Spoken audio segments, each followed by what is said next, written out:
আমার মানে সন্তান আমার আমার বুক খালি করে দিয়েছে, আমি এদের বিচার চাই। মানে অনেক নির্যাতন করে, মানে সবসময় যৌতুক দাবি করে যে এইটা নিয়ে আয় ওইটা নিয়ে আয়। তোর আম্মুরা মাইনে নেয় না কেন?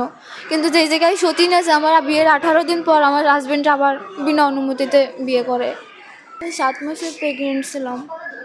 আমার হচ্ছে এমনি বাচ্চা হওয়ার যখন মান্থ ছিল, তখন তার আগে আমি অসুস্থ ছিলাম। অসুস্থ থাকার পরেও পরে বাসায় যাই, যার 3 দিন পর মানে আমার শাশুড়ি আর আমার হাজব্যান্ড মানে আমাকে কেউ নেবে না বাসায়, বলছিল তোর আম্মুদের ওইখানে চলে যা। মানে অসুস্থ ছিলাম, তারপরে আমি যাইনি। তারপরে আমার সতীন আসছিল, আসার পরে তারপরে ও বলতেছিল, মানে ওর বাবু হয়েছিল তখন, মানে ও আমার সাথে তখন মিলে টিলে থাকে না।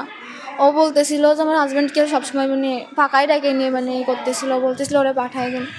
তো আমার শাশুড়িও বলতেছিল ওর মা ওর আম্মু আসছে বাসায়, ওর আম্মুর কাছে পাঠাই দে। আমার হাজব্যান্ডও বলতেছিল বারবার যে চলে যা।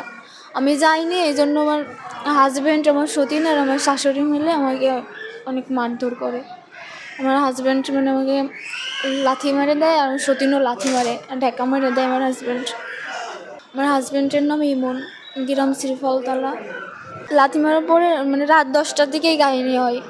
তারপরে রাত 2টার দিকে আমার পেটে ব্যথা করে। তখন মানে আমি কেউ আমার পাশেও ছিল না, আমাকে মানে এরকম মারধর করতেছিল। এই জন্য আশেপাশে একটা লোক তারপর আমার মানে অন্য জায়গায় দিয়ে আসে আরেকটা বাসায়। তখন ওইখান থেকে আমার পেটে ব্যথা শুরু করে, কাউকে বলতে পারিনি। পরে সকালবেলায় আমার অনেক পেটে ব্যথা করে, তা কেউ হসপিটালে নিয়ে আসার নামও করে না। তখন আমি পেটে ব্যথায় আমি অনেক ছটফট করতে লাগি। তারপর ওই করতে করতে তারপরে এরকম বাচ্চা হয়ে পড়ে। আমি অনেক কান্নাকাটি করতেছিলাম, কেউ মানে কোনো সিরিকা যায় না। আমার হাজব্যান্ডকে বলছে আমার এরকম পেটে ব্যথা করতেছে, তাও আমি বলছি যে আমি টাকাও দিচ্ছি, আমার ওষুধ নিয়ে এসে দাও, তাও বলছে আমি পারবো না, এরকম বলতেছিল। তারপরে হচ্ছে পরে এরকম দেখে বাচ্চা হয়ে পড়ছে, বাচ্চার অনেক অসুস্থ, মারাত্মক হয়ে যায়। তারপরে পাশে একজন পরে আমার আম্মুকে যে বলে, পরে আমার আম্মু হসপিটালে নিয়ে যায়। মানে অনেক নির্যাতন করে, মানে সবসময় যৌতুক দাবি করে যে এইটা নিয়ে আয় ওইটা নিয়ে আয়। তোর আম্মুরা মাইনে নেয় না কেন? কিন্তু যেই জায়গায় সতীন আছে, আমার বিয়ের 18 দিন পর আমার হাজব্যান্ড আবার বিনা অনুমতিতে বিয়ে করে। আমার সতীনেরও একটা বিচার চাই।